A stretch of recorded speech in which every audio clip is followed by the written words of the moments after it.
who I think will be banished back to the dungeons, then I am going to rage quit. At the back post, Calvert-Lewin is a mismatch for just about anybody in the league. Have a little go at this quiz and see how it goes. Right, hello everybody, welcome back to The Golden Sky. I'm Tom, and today this is the match preview for Liverpool against Leeds, which is happening tomorrow night, the first game of 2026. This is the final video of 2025. We're going to cover everything that you need to know about this game coming up for both sides. So, without any further delay, let's get into Liverpool and my predicted lineup. So, predicted lineup then is not all that different from the one we saw in the last game against Wolves. I have Alisson in the goal. I do have Connor Bradley starting at right back with Konate, Van Dijk and Kirkes keeping their place. I then have Gravenberch, Jones, Szoboszlai coming back in. I think that's a dead cert. We can all agree he's going to start this one with Wirtz, Ekitike and McAllister, the other three players keeping their place from Wolves. That means there's just two changes from that last game, which is Bradley coming in at right back for Frimpong. Now, Frimpong could easily start this one. If he starts, I wouldn't be all that shocked. But I just think with him just coming back from his injury, even though he had a good game last game against Wolves, and it was a good game, it's probably his best game for us. I do think Slot will be careful with his minutes. He's had two muscle injuries this season. That can definitely happen again with too many minutes in too short a time. So I think Bradley will come in. Obviously played a little bit when he came on in the last game. So he, for me, starts this one, and then Szoboszlai comes in for Federico Chiesa, who I think will be banished back to the dungeons. I don't think we'll see much of Chiesa. There are a few rumours, nothing too credible, that he might go back to Italy with the World Cup looming. I personally don't think there's any smoke there to those rumours. I think he'll stay with us for the full season. I don't actually think he'll get in the World Cup squad, even if he did go back to Italy at this point. Nonetheless, I think he drops to the bench here and Szoboszlai comes in. So they're the two changes. We should have Cody Gakpo on the bench and Andy Robbo also on the bench. He's another one who might start if we went with him instead of Kirkes. I wouldn't be all that surprised, but I have gone with Kirkes. I think he's been playing well. I think Slot does like to keep the same team where he can. I don't feel like Kirkes necessarily needs a rest. He's a young lad. He's extremely well, you know, he's in good shape. He doesn't seem to get too tired in games. I think he could definitely play this one as well with no problems. Maybe Robbo comes on with last 20 minutes, something along those lines.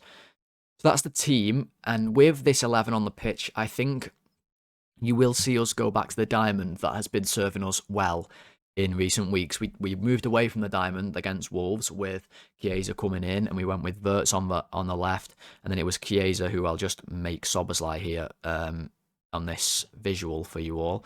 We went with the 4-3-3 like this, and then Wirtz was floating around in the middle and Kirkes was providing the width on the left-hand side, or we saw situations where Kirkes was inverted and Wirtz was the one holding the width on this left-hand side, making underlapping runs. We did see that, but I think we'll go back to this diamond, and I think if we do go back to the diamond, it will be with McAllister being used as the second striker, rather than Florian Wirtz with McAllister in the number 10. I do think we'll see Wirtz as the 10 and McAllister as the second striker. We have seen this a little bit in games that we've played the diamond. I'm thinking of that Spurs game that we started with Isak on the bench. This is how we lined up, and it ended up with Wirtz was going out to defend at left mid, and then McAllister would drop in, Gravenberch would drop, and we'd sort of go with a 4-1-4-1, and Jones would help lead the press with Ekitike, and I think it works pretty well. So we might see us do something like that again. McAllister as the front man is an interesting one. I do feel like he has struggled a little bit to find the set place this season, a position where you're like, that's where McAllister is playing every week, you know it. I do think he's had a bit of a worse season so far than he had last season, and he was really good last season, so not easy to hit those standards again. But this sort of off the front striker sort of position, look, he's not playing as a striker, guys, but I think back to the World Cup a couple of years back when we signed McAllister just the winter before with Argentina. Obviously, they go on to win, and they had Messi up front, and McAllister in some games was used as a sort of second striker, with Messi sort of going wherever he wants. They'd have Alvarez maybe on the left-hand side or as a striker. And McAllister was used as sort of a number 10 off the striker, shadow striker almost. And he was very effective linking up with Messi. Those short passes where the ball's coming into him from midfield and he's flicking balls like round the corner to his front man or whatever. he's very good in that situation, and I'm wondering, can we maybe use him like that? Can he maybe establish a sort of role in the team that is definitely his this year? Because I think he has struggled a little bit to do that this season. But I do expect us to go with this diamond. I expect Leeds to be quite defensively based in this game. We'll touch more on them soon, but it's going to be key that we obviously get the width from the fullbacks, Kirkes and Bradley, and then Szoboszlai is going to obviously have a lot of work to do on this right-hand side. Wirtz will float out to the left, I'm sure, and that's sort of how we'll try and break them down. So what else is there to talk about with Liverpool? Well, we are 4th in the league now after our win against Wolves, and obviously last night Arsenal did beat Villa 4-1, which means if we win, we go 4 points behind Villa. If we win, and if City win as well, which I'm expecting them to do at Sunderland, we'll be 8 behind them and 10 behind Arsenal. So it does beg the question, is there a title challenge still to mount for Liverpool? Well, this will be the halfway point of the season after we've played this one. We'll see where we are. 10 points behind Arsenal isn't really ideal. I think at the start of the season, most people had Liverpool winning the league and wouldn't have predicted us to be 10 points behind Arsenal. But we have improved of late. We are, certainly looking to be on the right side of form after being awful for a month or two there, losing every week. We do have Arsenal away on the 8th of January. And obviously I'm looking ahead here and we'll preview that one when the time comes. But if we can win here against Leeds and then we have Fulham in between that Arsenal fixture, that's a big litmus test for us to see where we really are. If we go to the Emirates and we win without Salah, without likely some of our other players, without Isak, without who else knows who could be out by then or who we'll have available. But that's going to be a big litmus test. But it's all irrelevant if we don't beat Leeds tomorrow. I mean, we drew very recently with Leeds 3-3. It's a very quick turnaround with facing them again. Everyone knows, or you might not know, but everyone who knows me in real life knows Leeds are my second team. If I had to pick one, if Liverpool didn't exist in the Premier League or in English football, I would. I have a real soft spot for Leeds, and I generally want Leeds to win every week, except when they play us. I want them to lose. And like I said, we'll talk more about them and their good form in a second.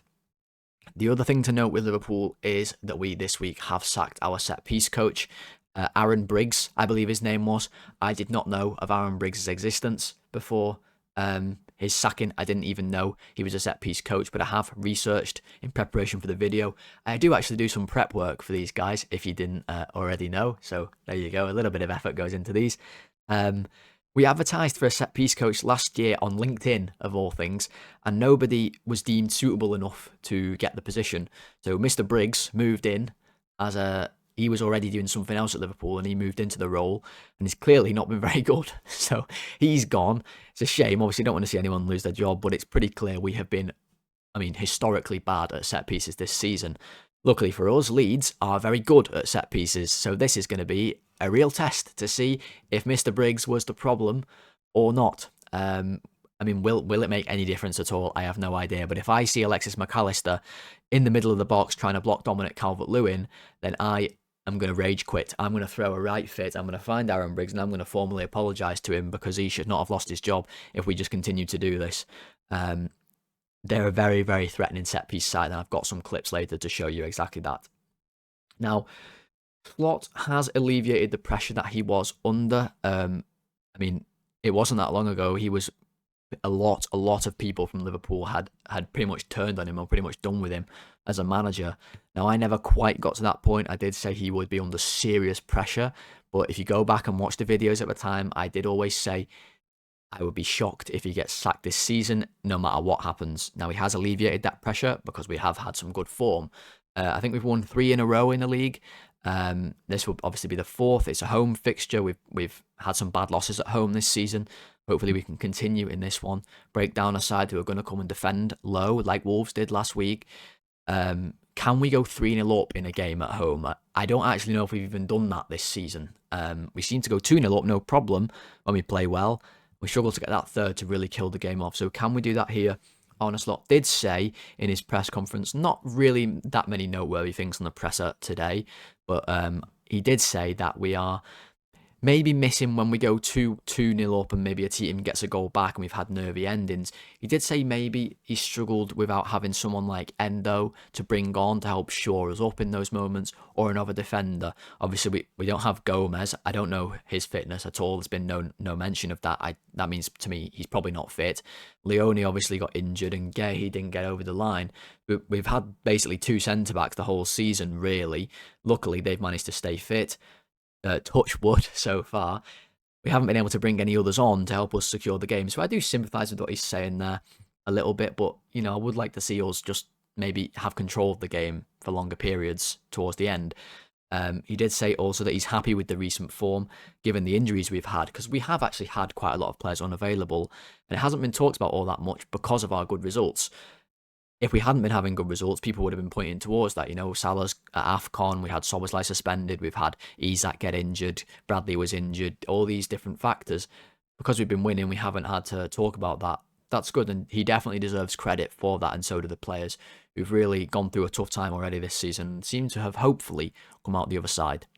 So that's Liverpool. Should we have a little look at Leeds, get them on the board and talk a little bit about them, our opponents, in the first game of 2026. All right, so looking at Leeds in this one then, I have them set up in a 5-3-2, which they have been deploying recently.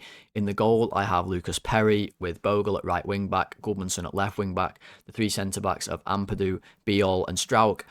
In front of them in the midfield, Aronson's the more attacking midfielder of the 3, with Gruev and Stack as the other 2 in there alongside him. With a front 2 of Dominic Calvert-Lewin and Lucas Nmecha. Dominic Calvert-Lewin, obviously the big talking point in this one, and we will talk about him in a second. But overall, Leeds, how have they been recently? Well, they are in 16th, so if you look at the table, you're thinking, well, this should be an easy win. But they are actually 5th on the form table over the last 5. And with a win here, they could go up to even higher in that form table. They have been excellent of late. They are 5 unbeaten.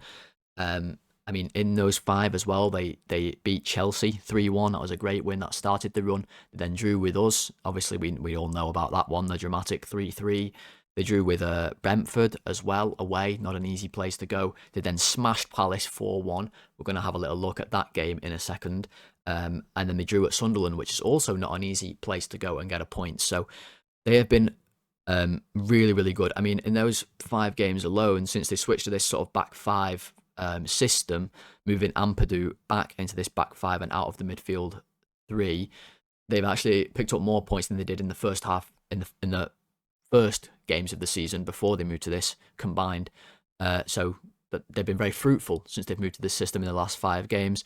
DCL has scored 7 goals in his last 6. He's scored in every one of those last 6 games. He's on an absolutely brilliant run of form. He's a real threat at the minute. He's confident.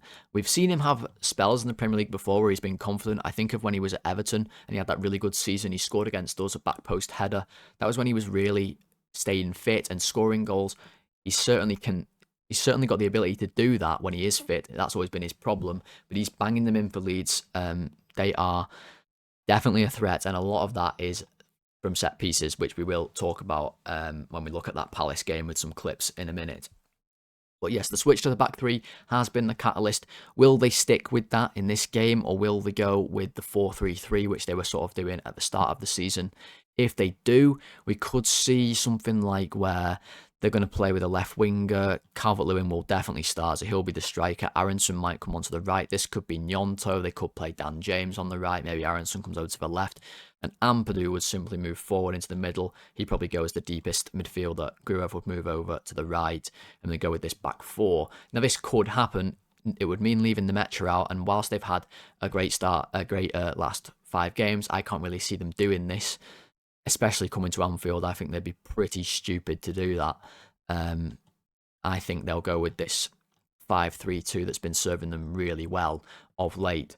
They are a very big side, Leeds. That's something also that they've played towards this season, definitely playing to their strengths. They're a very big team. You look at the 3 centre-backs, all got good height. The midfielders, Stack and Gruev, very big. Calvert-Lewin, Nmecha, big players, threats in the air, threats from set pieces. that's what they really thrive on. Again, we'll look at Palace in a second to give you the evidence of that. One player that could come into this side is Ao Tanaka. He was excellent last year for Leeds, has fallen a little bit out of favour this season in the Premier League. Did get an injury and then sort of hasn't been able to work his way back in, with Stack coming into the side and performing really well of late. So that could be a change. Away from home, though, Leeds are not great. This is where they have struggled. They only have one win away from home all season, and they've only scored 8 goals amongst their away games so far this season, conceding 20.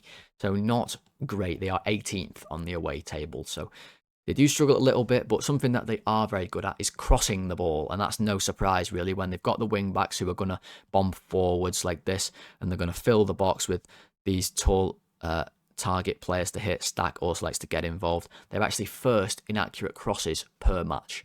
So they're going to get the ball wide, they're going to cross the ball in, and if they don't, get any success from that, the set pieces are where we're going to get hurt in this game. So let's go and look at the Palace game. I wanted to pick that one out in particular because I'm really going to show you the threat that Leeds do carry from these set pieces. So let's go look at that right now. Okay, so there isn't loads to show you here in this section of the video, the sort of pictures of the opposition section, but this one game against Palace I thought was interesting enough to put it on because it really encapsulates Leeds very quickly in the nutshell and why they hold such a threat. So what you're looking at here is a long throw. You can't quite see Ethan Ampadu. He's the one taking the throw from this left-hand side. The ball is in the air. It's been taken. The camera didn't pick it up. But he takes the long throw. He can throw it very far. They have threats from the long throw, which is something we've struggled against, like against Brentford, for example. And what Leeds want to do is they don't want to score with the initial header, which very rarely teams do from a long throw. They want to get a flick on, and the target is to get Calvert-Lewin free at the back post. So what they've done here very cleverly is Calvert-Lewin is going to run around, try and lose his marker. And the idea is they have another player near Calvert-Lewin in the vicinity whose job it is to block Calvert-Lewin's marker. So when he runs, Wharton just gets stuck on the marker and Calvert-Lewin can get free. So what happens is the ball comes in, it lands on the front men who are all competing. So this is where Van Dijk, Kanate will all be trying to jump and win the headers. Now, Palace actually win this header. It's Chris Richards, I think, who gets the sort of flick on, but he can't direct it away from goal. He ends up flicking it right where Palace want it. You see Wharton has been blocked. I think it's Strauch in this situation here. I can't quite tell who it is. It might not be. The ball gets flicked on. The important thing to notice is Wharton has lost Calvert-Lewin, who comes round the back and can easily just tap this one in for a goal. He actually misses and then scores the rebound, but nonetheless, they do score. So that's a long throw. Then from the other side, now Ampadu, you can see taking the throw in. He's going to launch this one into the box. Again, what do we see? Calvert-Lewin is at the back post. Now, we have been deploying Gravenberch at the back post in our set pieces, so we could see Gravenberch on Calvert-Lewin if this is how they set up against us, if they get a long throw. Again, Palace have got their big players at the front, and Palace, you would say, are a side who are pretty big, pretty good at set pieces, better than us, you would certainly say. So it's worrying that Leeds were able to do so much damage to them in this game. So Ampadu throws the ball in. This time, it's Biol who wins the header. He's going to flick it on to the back post. They have the same exact routine. Calvert-Lewin is there. And if they win this first header, where usually you would position your team's best headers of the ball to win that first header, at the back post, Calvert-Lewin is a mismatch for just about anybody in the league.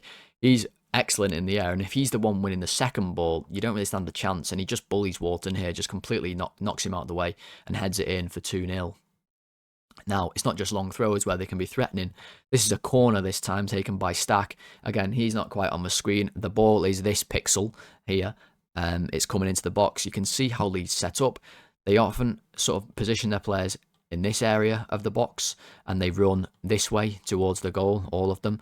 Towards the front post, they'll have a lot of players who, again, are looking to either flick the ball into the net or flick it to the back post. That's sort of the way that they like to operate. So the ball comes in. This time, Palace are able to head it out. It comes to the edge of the box. But Aronson is there. He gets up early, wins the header, knocks it back into the danger zone. And Ethan Ampadu was there to score for Leeds to go 3-0 up. All the goals coming from set pieces. So they're a threat from long throws and from corners. But it doesn't quite end there. They get another corner in this game. Now, they don't actually score from this one. I will say that straight away. The ball's coming in. Again, you can see Leeds all making runs towards this sort of front post, the 6-yard box area. This time, the ball lands at the back post, but Leeds are all in there. They've flooded the 6-yard box. They win the header. Dean Henderson has to make a brilliant save, and look where the ball lands. I mean, Goodmanson is inches away from kicking this one in the net. There's an absolute scramble. Chris Richards is dead on the floor. Who knows what happened to him? I don't know how Palace managed to not concede, but there is complete chaos that's coming from these set pieces of Leeds, something we will really have to deal with. But not just corners or long throws, they are also a threat from free kicks as well. Another set piece.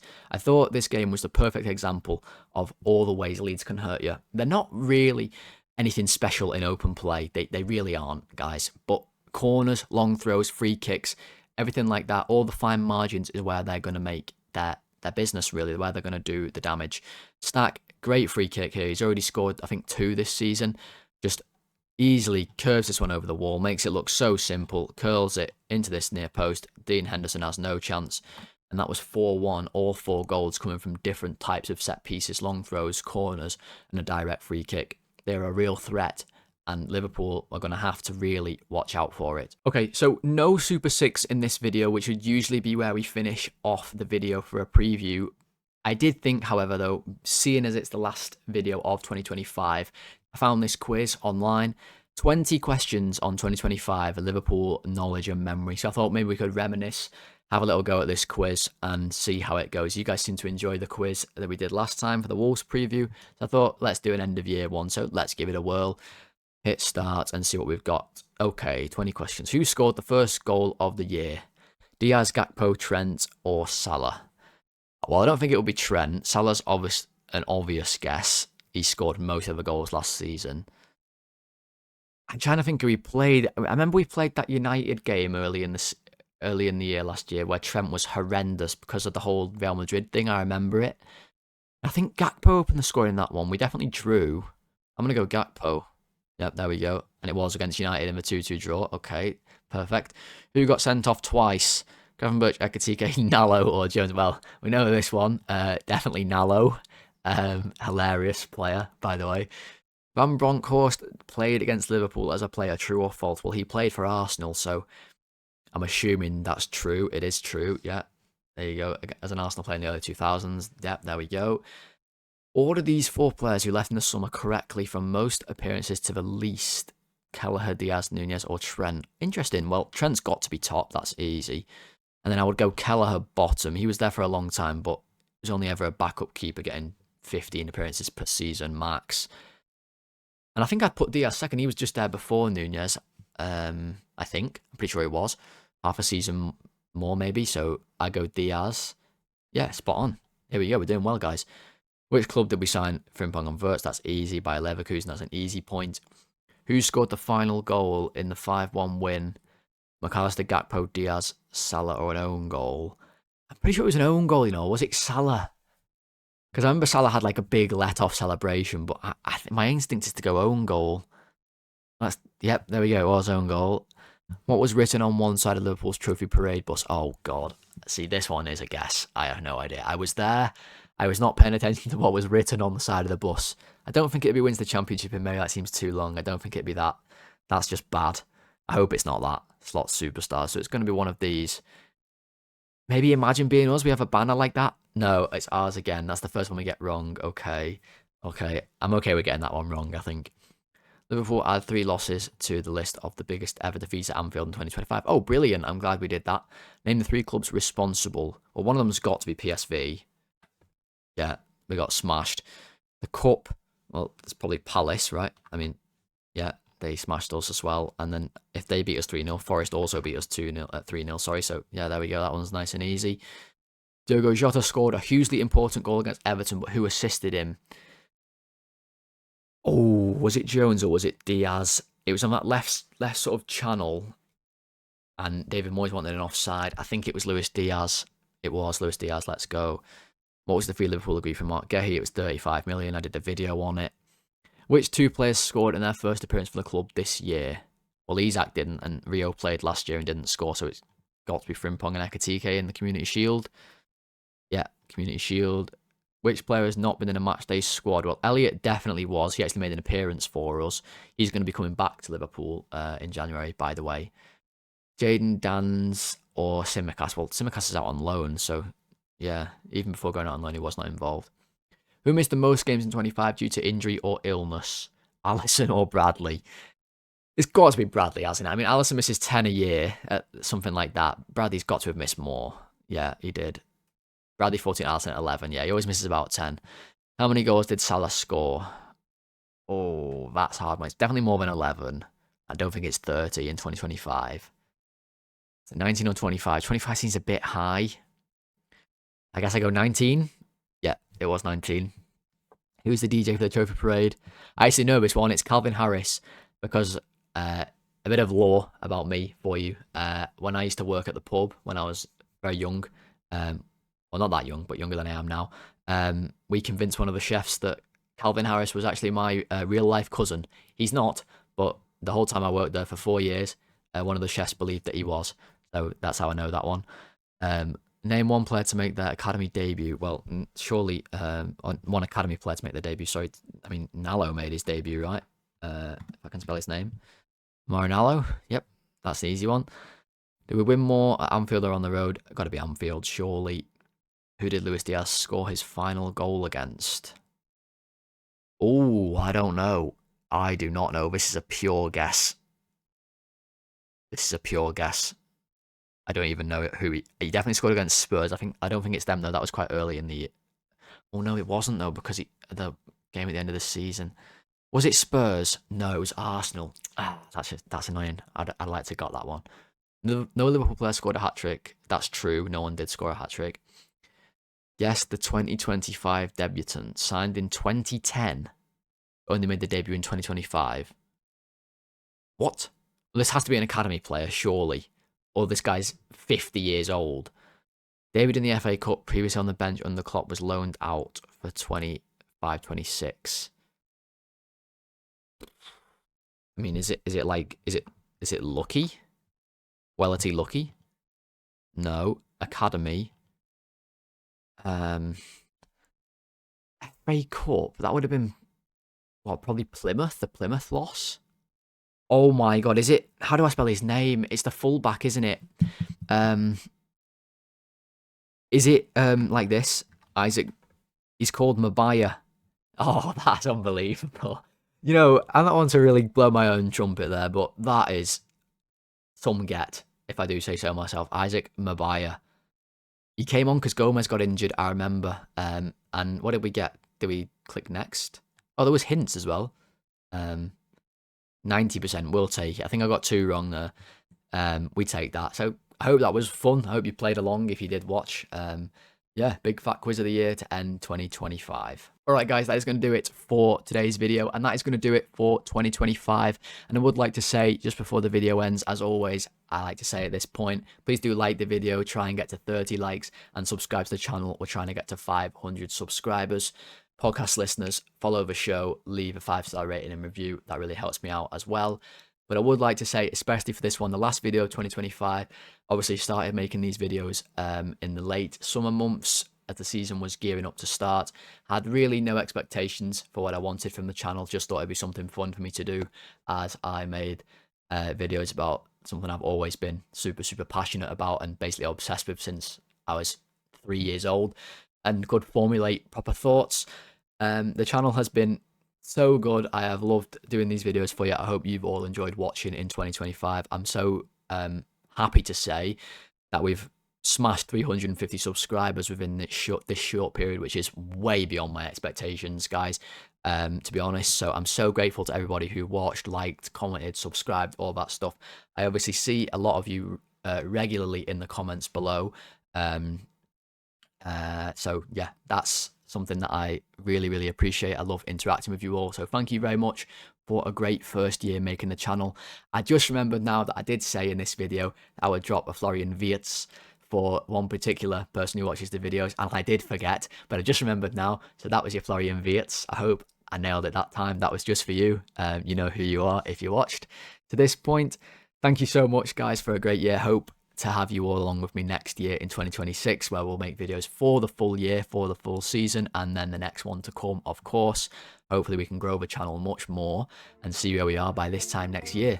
Thank you very much for watching. I hope you all have a great new year, and I'll see you for the ratings for this game tomorrow. Thanks for watching, everybody. Goodbye.